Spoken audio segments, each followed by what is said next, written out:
8ஆம் பாவத்தில் எந்த கிரகம் இருந்தால் என்ன பலன். எந்த கிரகமும் இருக்கும் நட்சத்திரத்தின் தன்மை. குணம் இருக்கும் ஸ்தானபலம் தாராபலம் ஆதிபத்திய பலம். இவற்றைப் பொறுத்தே பலன் தரும் என்பது முக்கிய விதியாகும். கீழே காணும் பலன்கள் யாவும் பொதுப்பலன்களே.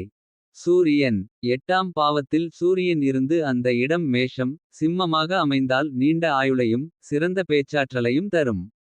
இந்த பாவத்தில் உள்ள சூரியன் 6, 8, 11ஆம் அதிபதிகளுடன் சம்பந்தம் பெற்றால் போட்டி. பந்தயங்களில் வெற்றியும் சூதாட்டத்தில் ரேஸ் பரிசுச்சீட்டில் எதிர்பாராத லாபமும் தரும் அமைப்பாகும். சந்திரன் 8ஆம் பாவத்தில் சந்திரன் பலமற்று இருப்பது மூளை கோளாறு. சஞ்சலமுடைய குணம் இவற்றை தரும். உடல் நலமும் பாதிக்கப்படும். இளமையில் தாயை விட்டு பிரியவோ அல்லது இழக்கவோ நேரிடலாம். பாவிகளின் சம்பந்தம் இங்குள்ள சந்திரனுக்கு ஏற்பட்டால். கண்ணோய் எப்பொழுதும் நோயால் பாதிக்கப்படும் நிலை ஏற்படும்.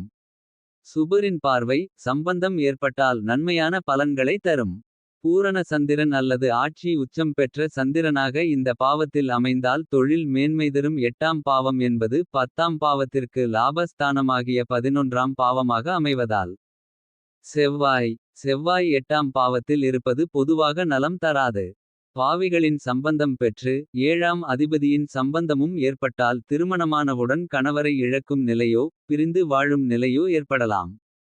பின் தான் விரும்பியவருடன் சேர்ந்து வாழும் யோகத்தையும் தரும். சொந்தம் என்னும் உறவும் கூட பாதிக்கப்படும். இரத்த சம்பந்தமான நோயால் அவதிப்பட நேரிடலாம். நிம்மதியில்லாத மனவாழ்க்கையும் அமையலாம். சுபரின் சம்பந்தம் ஏற்படுமானால் தீபாளன்கள் குறைந்து காணப்படும். புதன் 8ஆம் பாவத்தில் புதன் இருப்பது நல்ல பலன் தரும் என்பது பல ஜோதிட அறிஞர்களின் கருத்தாகும். செல்வமும் புகழும் தரும் அமைப்பாகும். மேலும் சிறந்த கல்வியை தரும். நீண்ட ஆயுளையும் தரும். ஆனால் உடல் எப்பொழுதும் மெலிந்த நிலையிலேயே இருப்பார்கள். மேலும் சூரியனுடன் 10 டிகிரிக்கு மேல் இணைந்து புதன் மிதுனம் கன்னியில் இருந்து அது 8ஆம் பாவமாக அமைந்தால். புத ஆதித்ய யோகம் பெற்று சிறந்த கல்விமானாக. தான் கற்ற கல்வியாலே செல்வமும் புகழும் பெறும் அமைப்பாகும். ஆனால் சூரியன் புதன் 10 டிகிரிக்குள் அமைந்தால் சிறந்த கல்வியை தராது. சூரியனுக்கு முன் புதன் 10 டிகிரிக்குள் அமைவது யோகத்தை தராது. ஆரம்ப கல்வியை கூட தராத நிலையாகும். குரு பகவான் 8ஆம் பாவத்தில் இருந்தால் தயாள குணம் பெற்றிருப்பார்கள். நீண்ட ஆயுளை தரும். குரு உச்சமோ ஆட்சி பெறும் நிலை ஏற்பட்டால் அங்கிருந்து 12, 2 முதல் 4 வரை பாவங்களை பார்க்கும் நிலை ஏற்படுவதால். சயன சுகத்தையும் நிம்மதியான தூக்கத்தையும் நல்ல குடும்பத்தையும் உலகியல் சுகங்களையும் தரும் நிலையாகும். இறுதி காலத்தை நிம்மதியாக கழிப்பதே அதிர்ஷ்டமாகும். சுக்கிரன் 8ஆம் பாவத்தில் சுக்கிரன் இருப்பது செல்வம் புகழ் அதிகாரம் செய்யும் தகுதி இவற்றையும் தரும். பலம் பெற்று அமைந்தால் இவ்வுலகில் அனுபவிக்கும் அனைத்து சுகத்தையும் அனுபவிக்கும் யோகத்தையும் தரும். பாவிகளின் சம்பந்தம் பெற்றிருந்தாலும் மற்றவரின் கீழ் பணியாற்றும் நிலையை தரும். இன்ப துன்பம் இரண்டையும் அனுபவிக்கும் நிலையாகும். சனீஸ்வர பகவான் 8ஆம் பாவத்தில் இருப்பது நீண்ட ஆயுளை தரும். பல பொறுப்புகளையும் தரும். குழந்தை செல்வம் குறைவாகவே அமையும். பல பெண் நண்பர்கள் அமைவார்கள். நுரையீரல் நோயினால் அதிகம் பாதிப்பு ஏற்படும்.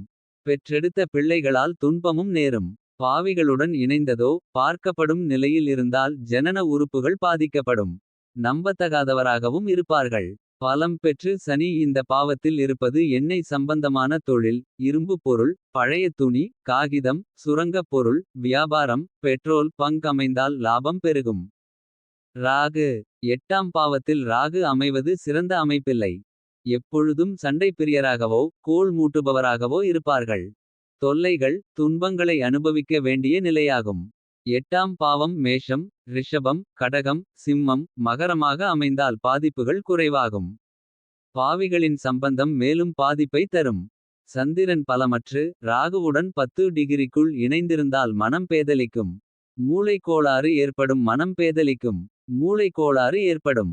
ராகு 12 இலும் அமையுமானால் மகா சக்தியோகத்தை தந்து பராசக்தியின் அருளைப் பெறும் யோகசாலியாகவும் ஆவார்கள். ஆன்மீகத் துறையில் அதிக ஈடுபாட்டையும் காம யோகியாகவும் இருப்பார்கள். கேது 8ஆம் பாவத்தில் இருந்து சுபருடன் சம்பந்தம் ஏற்பட்டால் நீண்ட ஆயுளையும் செல்வத்தையும் தரும். ஆன்மீக ஈடுபாட்டை அதிகம் தரும்.